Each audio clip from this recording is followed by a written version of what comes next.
వచ్చేసి ఎజ్రా గ్రంథం 9వ అధ్యాయము కొన్ని వచనాలు చదువుకున్నాం. 5వ వచనం వరకు ధ్యానించుకుని ప్రార్థనలోకి వెళ్దాం. ఈ సంగతులు సమాప్తమైన తర్వాత పెద్దలు నా యొద్దకు వచ్చి, ఈ సంగతులు అంటే పైన ఉన్న సంగతులు కాబట్టి వారు గత వారంలో చూసాము. వారి పాప పరిహారార్థ బలులు అర్పించి ఆ విధంగా దేవునికి ప్రతిష్ఠించారు. దేవుని కార్యములు వారు జరిగిస్తూ వచ్చారు.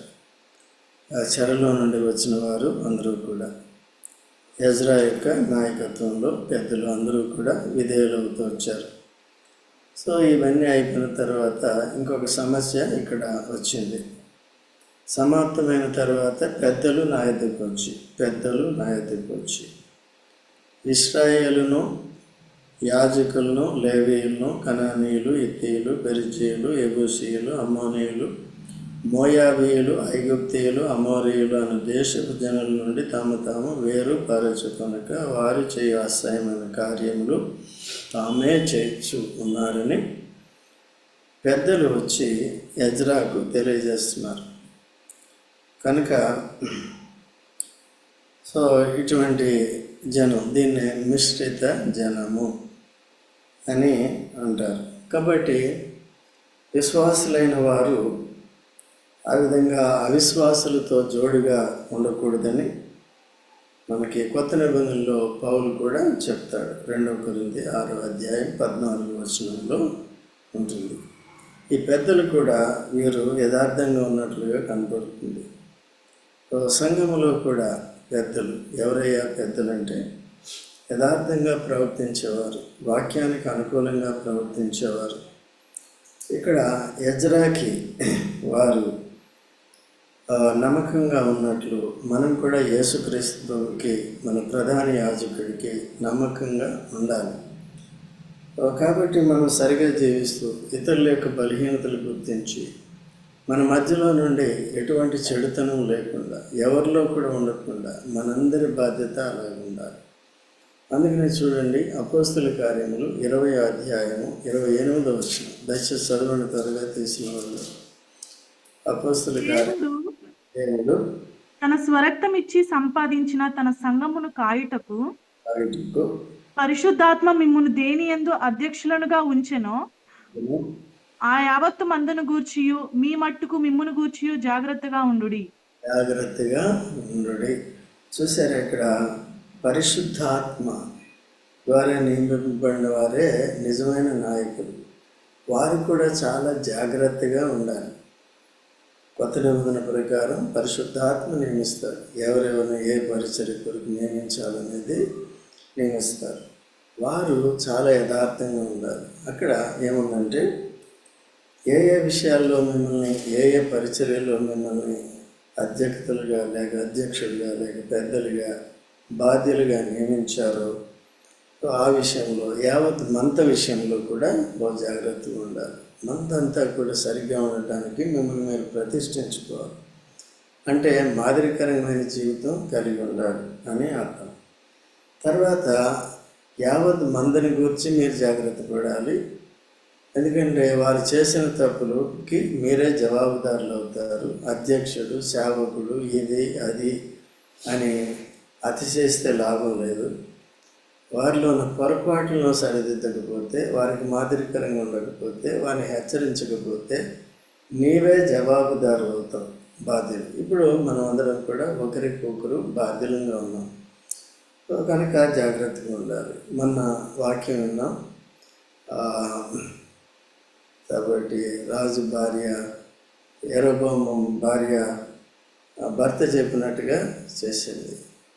అయితే తాను కూడా ఆత్మీయంగా విశ్వాసం కలిగి ఆ సమయంలో కలిగి ఉంటే తాను కూడా హెచ్చరించవచ్చు అన్నమాట. అట్లా చేయట్లేదు. కేవలం కుటుంబంలోనే ఇటువంటి కరెక్షన్స్ అవసరమని మనం విన్నాం. అలాగే ఇంట్లో భర్త ఒకవేళ వాక్యానికి విరుద్ధంగా ఏదైనా ఆలోచన చెప్పినా, ఏదైనా క్రియ చేద్దామని చెప్పినా దానికి ఒప్పుకోకూడదు.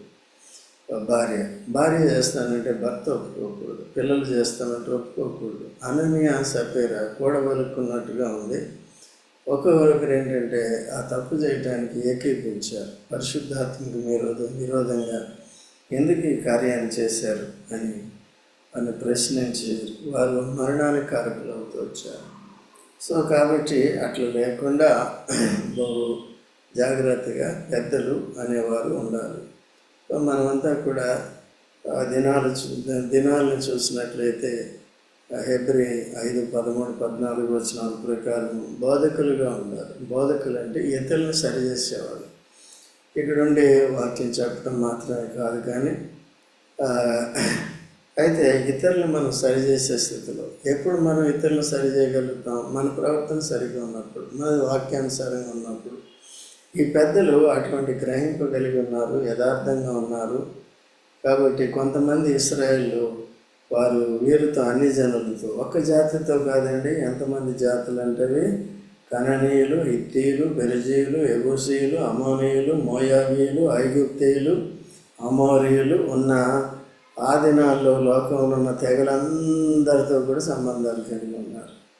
సో ఇట్లాగా దేవుని ప్రజల్ని వాళ్ళు ఏం చేస్తున్నారంటే ఇటువంటి సంబంధాలు పెట్టుకుని అపవిత్ర ప్రజలుగా చేస్తున్నారు. ఆ దేశాన్ని పాడు చేస్తున్నారు అన్నమాట.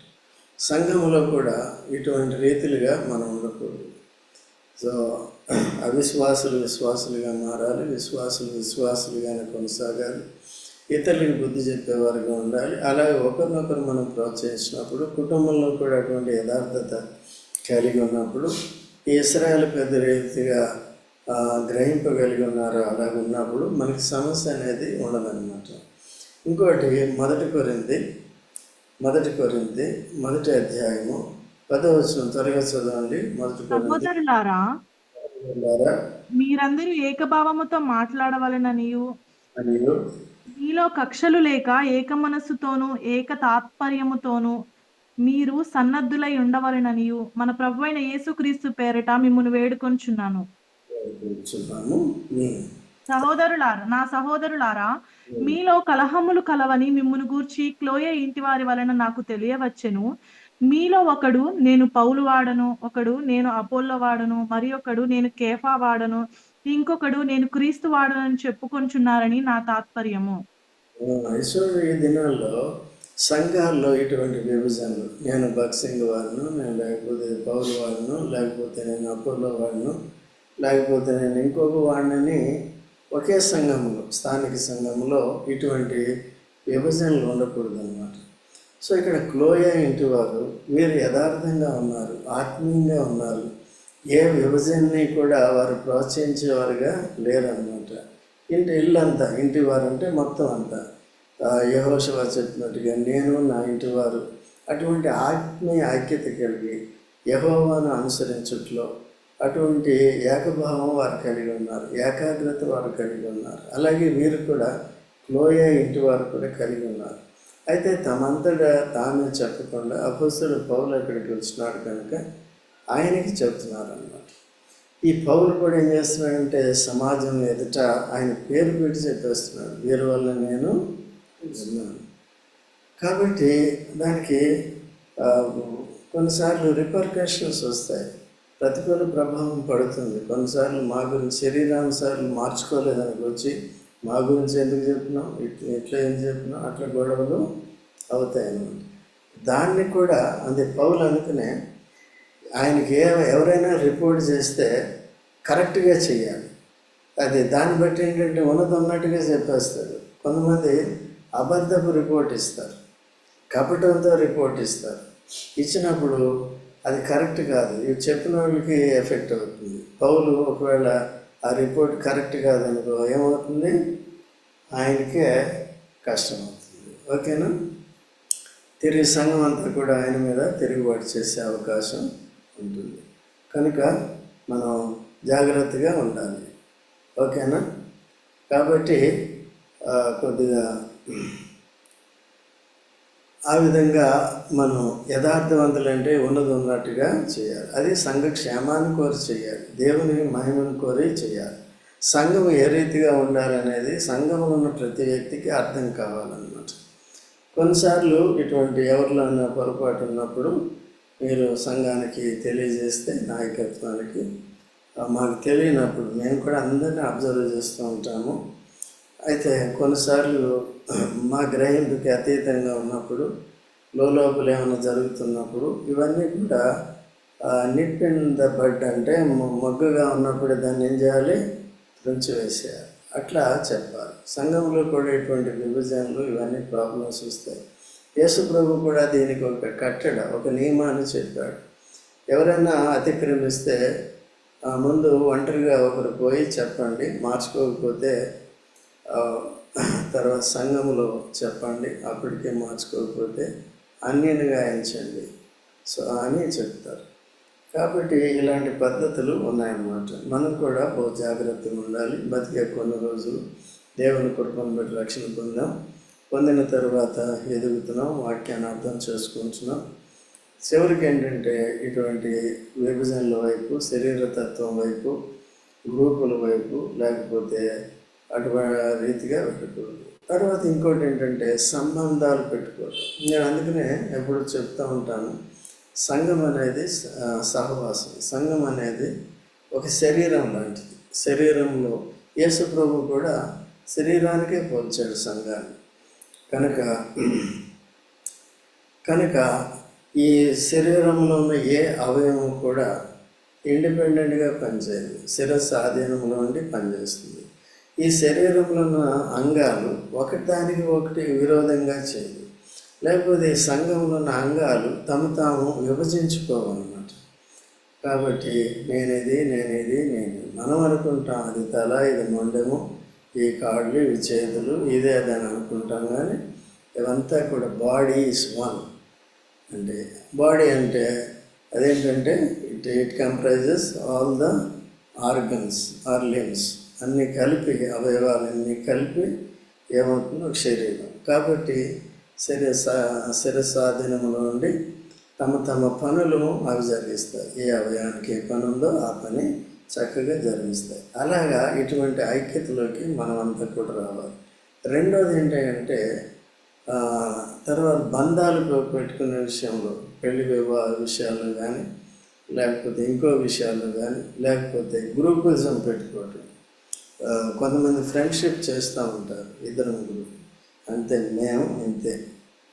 అది హెల్తీ ఫ్రెండ్షిప్ అయితే పర్వాలేదు. కొన్నిసార్లు అన్హెల్తీ అవుతుంది. ఇద్దరు ముగ్గురు ఏమవుతుంది, శరీర విషయాలు గాసిప్లోకి వెళ్ళిపోకూడదు. వాళ్ళు ఇలా అలాగనేటప్పుడు ప్రార్థన చేయాలి, లేకపోతే సంఘానికి చెప్పాలి, నాయకత్వానికి. అంతేగాని అది క్షేమం కోరేది కాదు. అలాగేంటంటే ఒకరు చెప్పుకుంటారు. అక్రమం విస్తరించడం ద్వారా ప్రేమ చల్లారిపోతుంది, ప్రేమ తొలగిపోతుంది, అక్రమం విస్తరిస్తుంది. అందుకనే ఇవన్నీ కూడా లేఖనాలు రాయబడి ఉన్నాయి. కాబట్టి మనం చాలా జాగ్రత్తగా ఉండేది చేయాలి. మీరంతా మంచివారు, మంచిగా వాక్యానుసారం ప్రస్తుతానికి కొనసాగుతున్నారు. భవిష్యత్తు అంతట్లో కూడా అట్లా ఉండాలి.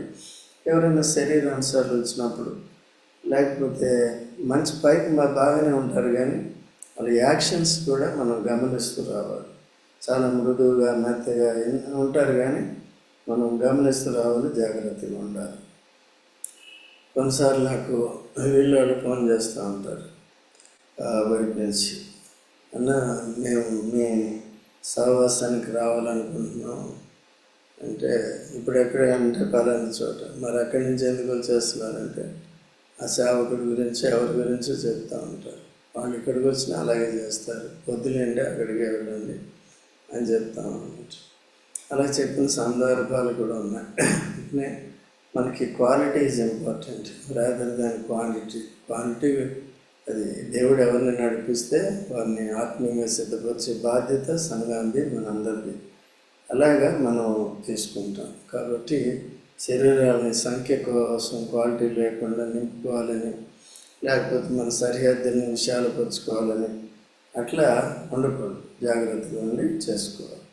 కాబట్టి వీరందరితో కూడా పెట్టుకున్నారంట. సమస్య ఏంటంటే 2వ వచనంలో, వారి కుమార్తెలను పెళ్లి చేసుకొనొచ్చు, తమ కుమారులను తీసుకొనొచ్చు, పరిశుద్ధ సంతతిగా ఉండవలసిన తాము ఆ దేశపు జనులతో కలుసుకొని వారే. పరిశుద్ధ సంతతి అంటే విశ్వాసం. పరిశుద్ధ వివాహం అంటే విశ్వాసం. పెళ్లి కుమారుడు విశ్వాసం అయి ఉండాలి, పవిత్రుడై ఉండాలి. పెళ్లి కుమార్తె కూడా విశ్వాసగానే ఉండాలి. ఇట్లా లేకుండా అవిశ్వాసులతో జోడు చేసినప్పుడు అది కూడా అపవిత్ర బంధం అవుతుంది. పరిశుద్ధ వివాహం అని పేరు పెడతారు కానీ అట్లా ఉండదన్నమాట.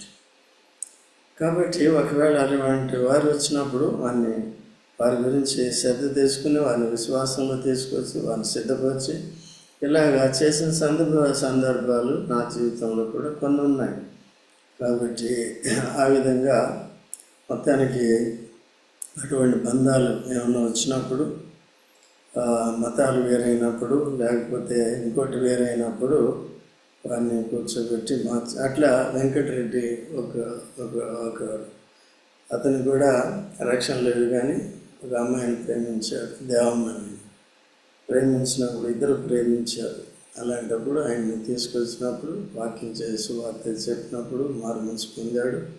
తర్వాత పెద్ద బోధకుడు అయ్యాడు, ఈ సంఘంలో ఒక నాయకుడు కూడా అయ్యాడు, యథార్థవంతుడు అయ్యాడు. చాలామంది మీ అందరికీ కూడా తెలిసినవాడు. అట్లా ఇంకొకరిని ఇక్కడ పాపిరెడ్డి నగర్లో ఒక జంటను ఎలా సిద్ధపరిచాం, అమ్మాయి ముస్లిం, ఆమెను కూడా సిద్ధపరిచి పెళ్లి చేయడం జరిగింది. చేసింది నేనే, నన్ను చేయాలంటే అట్లా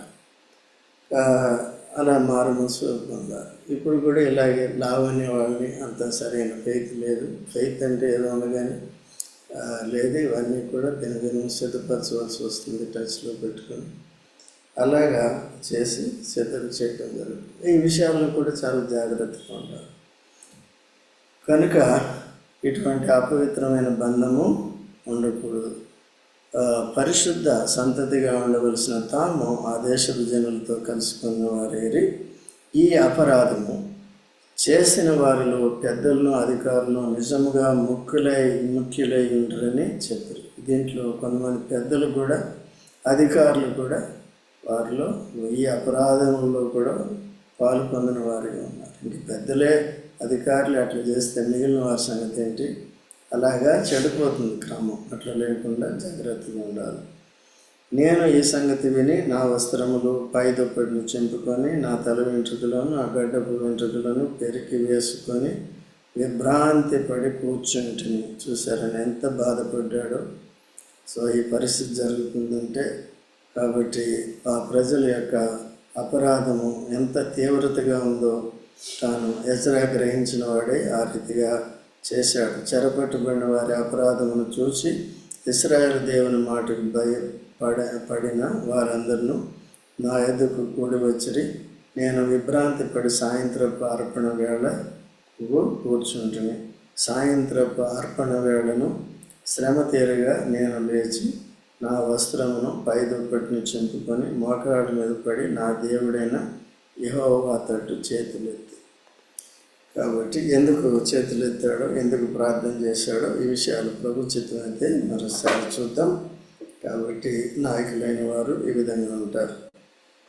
మన పరలోకపు ఎజ్రా యేసుక్రీస్తు ప్రభు అయితే మన కొరకు అన్ని జనులమైన యూదులమైన అందరిని ఐక్యపరచడానికి, అందరిని రక్షించడానికి, అందరినీ తనకి యాజకులుగా చేసుకోవటానికి, యథార్థవంతులుగా చేసుకోవటానికి తన ప్రాణాన్ని పెట్టాడు, తన శరీరాన్ని చించుకున్నాడు.